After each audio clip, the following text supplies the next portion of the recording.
स्वागत है आपका इट्स इजी चैनल पर। मैं हूं देव्यन और आप पढ़ रहे थे haloalkanes and haloarenes. आज हम नेक्स्ट टॉपिक पढ़ने वाले हैं और ये नेक्स्ट टॉपिक हमारा क्या है? नेक्स्ट टॉपिक है classification on the basis of what hybridisation state of CX bond, यानी कि कार्बन हैलोजन बॉन्ड से जो इसका हाइब्रिडाइजेशन जनरेट हो रहा है उसके रिगार्डिंग हम इसका क्लासिफिकेशन पढ़ेंगे कि हेलो एल्केन्स को कितने भागों में या हेलो एरीन्स को कितने भागों में बांटा गया है। ठीक है, सबसे पहले हमें ये जानना होगा कि हाइब्रिडाइजेशन कहते किसे हैं। हाइब्रिडाइजेशन जो टर्म है वो किसी भी आपका जो भी एटम है वो अगर किसी से बॉन्ड बना रहा है तो वो एक ना एक हाइब्रिडाइजेशन के साथ बॉन्डिंग करता है। हाइब्रिडाइजेशन जो है वो किसी भी बॉन्डिंग की सबसे पहली गवाही होती है। अब जब हाइब्रिडाइजेशन हो रही होती है, हाइब्रिडाइजेशन में हाइब्रिड ऑर्बिटल्स जो होते हैं वो क्या काम करते हैं? शेयर करते हैं क्या? इलेक्ट्रॉन्स शेयर करते हैं। देन वो क्या करते हैं? बॉन्डिंग करते हैं एक दूसरे से। जब उनमें बॉन्डिंग होती है तो हाइब्रिड ऑर्बिटल्स एक दूसरे में ओवरलैप होते हैं। ओवरलैपिंग की इसी प्रक्रिया को बोलते हैं हाइब्रिडाइजेशन। अब हमें देखना है कार्बन और CX बॉन्ड, जो कार्बन और हाइड्रोजन का जो बॉन्ड बन रहा है वो बॉन्ड कैसे बन रहा है और जिस कार्बन से बन रहा है वो कार्बन कौन सा हाइब्रिडाइजेशन पजेस करता है। ठीक है, अब देखिए, अगर कार्बन 4 अलग अलग बॉन्ड बना रहा है, आपको पता है ये, मैं बता देता हूँ, अगर कार्बन 4 अलग अलग बॉन्ड बना रहा है तो क्या होगा? वो कौन सा हाइब्रिडाइजेशन पजेस करेगा?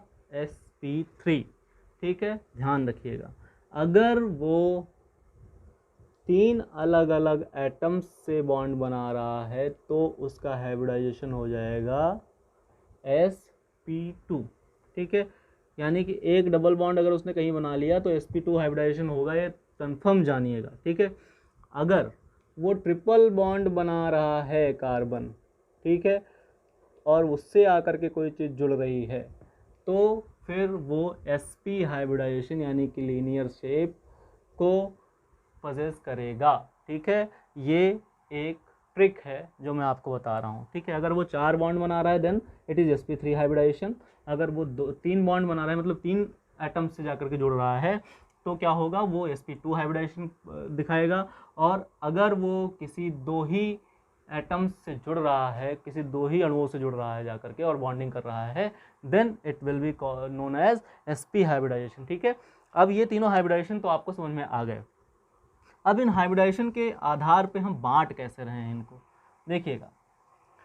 सबसे पहला जो हमारा हाइब्रिडाइजेशन आएगा जिसको हमें पढ़ना है, ठीक, जो सबसे पहला हाइब्रिडाइजेशन है जिसको हमें पढ़ना है वो है कार्बन कंटेनिंग sp3 हाइब्रिडाइजेशन। ठीक है, CX bond containing sp3, first part, CX bond containing sp3 hybridisation, जहाँ पे क्या होगा? sp3 हाइब्रिडाइजेशन होना होगा। ठीक है, अगर हम ऐसे कार्बन की बात करें जो sp3 हाइब्रिडाइजेशन एटम को दिखा रहा है और वो हैलोजन बॉन्डिंग कर रहा है, तो इनको कितने भागों में बांटा जाएगा? तो इनके लिए हमारे पास कुछ एग्जाम्पल्स हैं जो कहलाएंगे क्या? हेलो एल्केन्स या एल्किल हैलाइड। ठीक है, हेलो एल्केन्स या एल्किल हैलाइड आपको फर्दर पता ही है कि हेलो एल्केन्स या एल्किल हैलाइड क्या थे। हेलो एल्केन्स, ये ए पार्ट अगर इसका मान लें हम, haloalkanes oblique alkyl halides, इनको कितने भागों में बांटा गया था? First degree, second degree and third degree. You know it about it, है ना, आप जानते ही हैं। तो फर्स्ट डिग्री क्या था? मान लो यहाँ पे एक कार्बन चेन लगी हुई है, then it is H and it is X, then it is known as first degree, है ना। अगर मान लो एक सेंट्रल कार्बन पे कितने 2 लगे हुए हैं और एक हाइड्रोजन ग्रुप लगा हुआ है, एक हाइड्रोजन लगा हुआ है, देन ये क्या हो जाएगा? ये हो जाएगा हमारा सेकेंड डिग्री। ठीक है, समझ में आ रहा है ना? समझ में आ रहा है तो कमेंट करो, लाइक करो, शेयर करो। ठीक है, अपने दोस्तों तक पहुंचाओ। और तीसरा जो होगा वो हो जाएगा हमारे पास, अगर थर्ड एल्किल ग्रुप आ जाए R डबल डैश, ठीक है, और ये R, एक R ये सिंगल डैश, यहाँ भी सिंगल डैश था, ठीक है, और इस पे हैलोजन आ जाए, then it is known as क्या, ये हो जाएगा टर्शियरी कार्बन एटम। बट आपको तीनों जगहों पे वही देखने को मिलेगा, दिस कार्बन एटम जो कि सेंटर में है, ये हर जगह पे कौन सा हाइब्रिडाइजेशन दिखा रहा है, sp3। क्यों? क्योंकि इसने 4 अलग अलग बॉन्ड बनाए हैं अपनी वैलेंसी पूरी करने के लिए, ठीक है, 4 अलग अलग बॉन्ड बना रखे हैं इसने अपनी वैलेंसी पूरी करने के लिए, ठीक है। चलिए, ये तो हो गया हेलो एल्केन्स और एल्किल हैलाइड्स। हेलो एल्केन्स के बारे में आप पूरा पढ़ चुके हैं, अभी नॉमेनक्लेचर पढ़ेंगे तो और कुछ पढ़ेंगे इसको, ठीक है। लेकिन उससे पहले हम जानते हैं इसके बाद हमें क्या पढ़ना है। इसके बाद जो हमारा, अच्छा एक चीज़ और है, अगर जो R है आपका वो एलिसाइक्लिक है, मान लो जो आपका जो एल्किल समूह है वो एलिसाइक्लिक हो, तब क्या होगा, तब उसका नाम हम कैसे बोलेंगे। एलिसाइक्लिक ग्रुप है अगर R, ठीक है, अगर ये R जो है आपका एल्किल ग्रुप जो आप लगा रहे हैं वो एलिसाइक्लिक है। एलिसाइक्लिक का मतलब आप जानते हैं, ठीक, एलिसाइक्लिक ग्रुप अगर लगा हुआ है कहीं पे और उस पर Cl लगा हुआ है तो इसको क्या बोलेंगे बेटा, इसका नाम क्या हो जाएगा। तो इसको हम बोल देंगे, कुछ नहीं करना है आपको, ये साइक्लो लगा देना है इसके आगे, तो क्या हो जाएगा, साइक्लोक्लोरोहेक्सेन या क्लोरोसाइक्लोहेक्सेन बोलेंगे इसको, ठीक है। साइक्लोहेक्सेन है ही ये, तो क्लोरो ग्रुप लगा हुआ है, क्लोरोसाइक्लोहेक्सेन हो जाएगा, ठीक है। अगर 5 एटम वाला होगा तो साइक्लोपेंटेन हो जाएगा। ऐसे एलिसाइक्लिक ग्रुप्स का भी आप याद रखेंगे, ठीक है। अब ये हेलो एल्केन्स या एल्किल हैलाइड्स का जनरल फार्मूला अगर हम बात करें, जनरल फार्मूला कैसा होगा बेटा। जनरल फार्मूला जब आप एल्केन्स का लिखते थे तो क्या लिखते थे, रिकॉल करो, कमेंट करो, क्या लिखते थे, CnH2n+2 लिखते थे कि नहीं लिखते थे। अगर हम हेलो एल्केन के जनरल फार्मूला की बात करें, देन जनरल फार्मूला क्या लिख सकते हैं, CnH2n+1, और हम आगे क्या लगा रहे हैं, हैलोजन ग्रुप। तो ये जो वैलेंसी थी किससे कन्वर्ट हो रही है, X से, यानी कि आपका एक हैलोजन ग्रुप यहाँ पे लग जाएगा, तो जनरल फार्मूला आपका चेंज हो जाएगा, यू नो, ठीक है। चलिए आगे आते हैं हम लोग, sp3 हाइब्रिडाइजेशन में ही आगे बढ़ते हैं हम लोग। दूसरा चीज़ है जो sp3 हाइब्रिडाइजेशन को और दे सकता है एक एग्जांपल, वो है हमारा एलाइलिक हैलाइड्स, ठीक है। एलाइलिक हैलाइड्स सब क्या होते हैं इनको जानना है हमें, ठीक है। एलाइलिक हैलाइड्स के लिए हम कुछ एग्जांपल्स देखते हैं। आइए, एलाइलिक हैलाइड्स कौन कौन से होंगे। sp3 ही हाइब्रिडाइजेशन चल रहा है बेटा, sp3 हाइब्रिडाइजेशन में बी पार्ट जो है वो है allylic halides. Allylic halides, okay. Allylic halides जो होंगे वो कैसे होंगे, एलाइल का मतलब पता है, एलाइल बॉन्ड कहाँ से होगा। एलाइल बॉन्ड जब हमारा बनना होता है तो वो बनता है कब, जब भी एक डबल बॉन्ड के एडजेसेंट कार्बन एटम पे क्या लगा हो, योर हैलोजन, ठीक, सही है। ये आपका डबल बॉन्ड है, डबल बॉन्ड के एडजेसेंट कार्बन एटम पे कौन लगा हो, halogen group, okay. Halogen group तब लगा हो जब वो डबल बॉन्ड के एडजेसेंट कार्बन एटम पे लग जाए और वो क्या करे, वो हेलो एल्केन का फॉर्मेशन कर रहा हो। तो ये जो कार्बन एटम होता है, ये जो सेंटर होता है, इसको बोलते हैं हम कौन सा सेंटर, ये कहा जाएगा it is an allylic carbon, ठीक है, एलाइलिक कार्बन एटम हो जाएगा, ठीक है। तो एलाइलिक कार्बन एटम हो जाएगा तो इसका भी जो हाइब्रिडाइजेशन होगा यहाँ पे, that will also be sp3, ठीक है। sp3 हाइब्रिडाइजेशन ही ये भी दिखाएगा, क्यों, क्योंकि इसके पास कोई भी डबल बॉन्ड मौजूद नहीं है। डबल बॉन्ड कहाँ पे है, इसके बगल वाले कार्बन एटम पे है, इस वाले कार्बन एटम पे नहीं है जहाँ पे हैलोजन अटैच्ड है, ठीक है। तो इसको हम क्या बोल देंगे, इसको बोल देंगे एलाइलिक हैलाइड, ठीक। अब हम आएंगे अपने नेक्स्ट टॉपिक पे, ठीक। हेलो एल्केन्स और एलाइलिक हैलाइड्स के बारे में हमने पढ़ लिया। अगला हो सकता है बेंजाइलिक हैलाइड्स, ठीक है। इसी में sp3 हाइब्रिडाइजेशन में तीसरा जो पार्ट है वो है बेंजाइलिक हैलाइड। बेंजाइलिक हैलाइड क्या होगा बेटा, आइए देखते हैं। बेंजाइलिक हैलाइड ये सी पार्ट है sp3 के लिए, ठीक। हाइब्रिडाइजेशन इज sp3, अभी भी sp3 ही चल रहा है, ध्यान रखिएगा। बेंजाइलिक हैलाइड्स वह हैलाइड्स होते हैं जो जब हम पढ़ रहे थे एरोमेटिक रिंग वाले हैलोजन कंपाउंड्स की बात कर रहे थे, तो हमने क्या पढ़ा था, वहाँ पे दो प्रकार के एरोमेटिक रिंग वाले हैलोजन कंपाउंड्स होते हैं। कौन कौन से, एक तो साइड चेन वाले होते हैं और एक न्यूक्लियर हैलो कंपाउंड्स होते हैं, न्यूक्लियर हैलोजन कंपाउंड्स होते हैं। न्यूक्लियर हैलोजन कंपाउंड्स में हमने क्या पढ़ा था, हमने ये पढ़ा था कि न्यूक्लियर हैलोजन कंपाउंड्स जो होते हैं वो एरोमेटिक रिंग से डायरेक्टली अटैच्ड रहते हैं, बट जो साइड चेन वाले होते हैं वो क्या करते हैं, वो डायरेक्टली अटैच्ड ना होकर के कहाँ अटैच्ड रहते हैं, साइड चेन में जो बेंजीन रिंग से जुड़ी रहती है। अब हमें उसी पे ध्यान देना है, देखिएगा, ठीक है। आइए, ये हमारा एक बेंजीन रिंग है, ठीक है। बेंजीन रिंग में क्या होते हैं, अल्टरनेट डबल बॉन्ड्स होते हैं। अब यहाँ पे एक साइड चेन है जहाँ से कौन जुड़ा हुआ है, हैलोजन एटम। अब हैलोजन एटम में हमें देखना है ये जो बॉन्ड है इधर, हमें इतना देखना है, यानी कि जो सिस्टम है वो डबल बॉन्ड हो, अल्टरनेट किसके, बेंजीन रिंग वाला डबल बॉन्ड किसके अल्टरनेट हो, दूसरी वाली साइड चेन के, जिस कार्बन पे क्या लगा हो, आपका halogen group.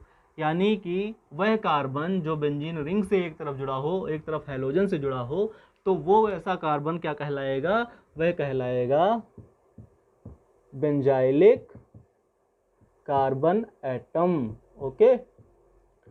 Benzylic carbon atom अगर वो कहलाएगा तो वहाँ पे जो बॉन्ड बनेगा वो कैसा बॉन्ड होगा, बेंजाइलिक कार्बन हैलोजन बॉन्ड होगा। और यहाँ पे भी hybridisation, what will be hybridisation of this carbon atom, इसका भी हाइब्रिडाइजेशन अभी भी sp3 ही है, क्योंकि चार अलग अलग बॉन्ड बन रहे हैं, ध्यान रखिएगा, चार अलग अलग bond, then hybridisation will be sp3। अगर तीन एटम से बॉन्ड बनेंगे तो sp2, यानी कि double bond is possible there है ना, बिना डबल बॉन्ड के कभी भी तीन बॉन्ड नहीं बनेंगे कार्बन के। और जब ट्रिपल बॉन्ड बनेगा देन वो दो बॉन्ड बनाएगा, एक ट्रिपल बॉन्ड प्लस एक अगला बॉन्ड, जिससे उसकी वैलेंसी पूरी हो जाएगी, ठीक है। तो ये हो गए हमारे sp3 हाइब्रिडाइजेशन के, ठीक है। sp3 हाइब्रिडाइजेशन जो हो गया, sp3 हाइब्रिडाइजेशन के आधार पे जो हमारे पास तीन कंपाउंड थे वो ये हो गए। और तीनों कैसे रहे, एक तो बेंजाइलिक, एक एलाइलिक, एंड तीसरा क्या था, एराइल हैलाइड या एल्कोल हैलाइड, ठीक है। एल्किल हैलाइड हो जाएंगे या हेलो एल्केन्स हो जाएंगे। अब देखिएगा हमारे पास, अब फर्दर अगर हम पढ़ने जाएंगे तो हम दूसरा जो पार्ट पढ़ेंगे इसका, कंपाउंड्स कंटेनिंग क्या, कंपाउंड्स, अभी हम क्लासिफिकेशन पढ़ रहे हैं, ठीक है। और क्लासिफिकेशन में जितने हिसाब से हम क्लासिफिकेशन इसका कर सकते हैं उतने हिसाब से कर रहे हैं, ठीक है। Compounds containing carbon halogen sp2 hybridised, hybridisation यहाँ पे क्या होगी, sp2। अब ऐसे कौन कौन से कंपाउंड्स हैं जहाँ पे sp2 हाइब्रिडाइजेशन हो रही है और वो पाए जा रहे हैं, ठीक है, और जो रिएक्शन पजेस करेंगे आगे आपके पूरे चैप्टर में। आइए देखते हैं इनके बारे में। सबसे पहला जो उदाहरण आता है इसमें, उसमें आता है बेंजाइलिक हैलाइड्स का। बेंजाइलिक हैलाइड्स तो अभी आप पढ़ चुके हैं, बेंजाइलिक हैलाइड नहीं, विनाइलिक हैलाइड्स, ठीक है। विनाइल का मतलब होता है डबल बॉन्ड से डायरेक्टली अटैच्ड हैलोजन एटम। तो इसका जो ए पार्ट आएगा वो क्या आएगा, विनाइलिक,